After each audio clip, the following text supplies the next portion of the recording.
ಗುರುಗಳ ಹತ್ರ ಹೋದರೆ ಅಥವಾ ದೇವಸ್ಥಾನಕ್ಕೆ ಹೋದರೆ ಹೈ ಎನರ್ಜಿ ಇರೋ ಕಡೆ ಹೋದರೆ ನಿಮ್ಮ ಹಾರ್ಟ್ ಓಪನ್ ಆಗುತ್ತೆ ಆಟೋಮೆಟಿಕ್ಕಾಗಿ ಹೂ ಹೊರಡ್ದಂಗೆ.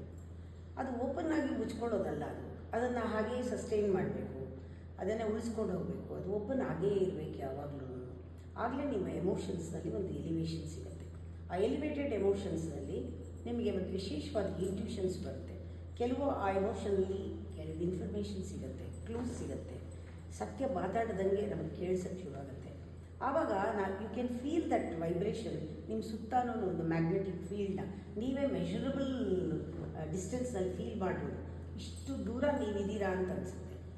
ವಿಶಾಲವಾಗಿ ಎಕ್ಸ್ಪಾನ್ಸಿವ್ನೆಸ್ ಗೊತ್ತಾಗುತ್ತೆ. ಹೀಗೆ ಗೊತ್ತಾದಾಗ ಥಾಟ್ಸು ಕೂಡ ಪ್ಯೂರ್ ಥಾಟ್ಸ್ನ ಫೀಲ್ ಮಾಡ್ತೀರಾ.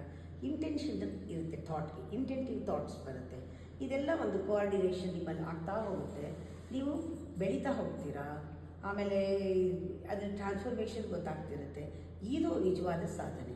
ಯಾವತ್ತೋ ಒಂದು ದಿನ ಹೋಗ್ಬಿಟ್ಟು ಇನ್ಸೇಷನ್ ತೊಗೊಂಡ್ಬಿಟ್ಟು ಎನರ್ಜಿನ ಚಕ್ರ ಓಪನ್ ಮಾಡಿಸ್ಕೊಳ್ಳೋದು ಅಥವಾ ಇನ್ನೇನೋ ಕುಂಡಲಿನಿ ರೈಸ್ ಮಾಡಿಸ್ಕೊಳ್ಳೋದು, ಯಾರಿಂದ ಏನೋ ಮಾಡಿಸ್ಕೊಂಡ್ಬಿಟ್ರೆ ಆಮೇಲೆ ಬ್ಲಾಕ್ ಆಗೋಗುತ್ತೆ ಎನರ್ಜಿ. ನಿಮ್ಗೆ ಅದನ್ನು ಮೇಂಟೈನ್ ಮಾಡೋಕ್ಕೆ ಬರಲ್ಲ. What is bhakti yoga? It's a channelisation of emotion. What is karma yoga? It's a dynamic action. What is ರಾಜಯೋಗ?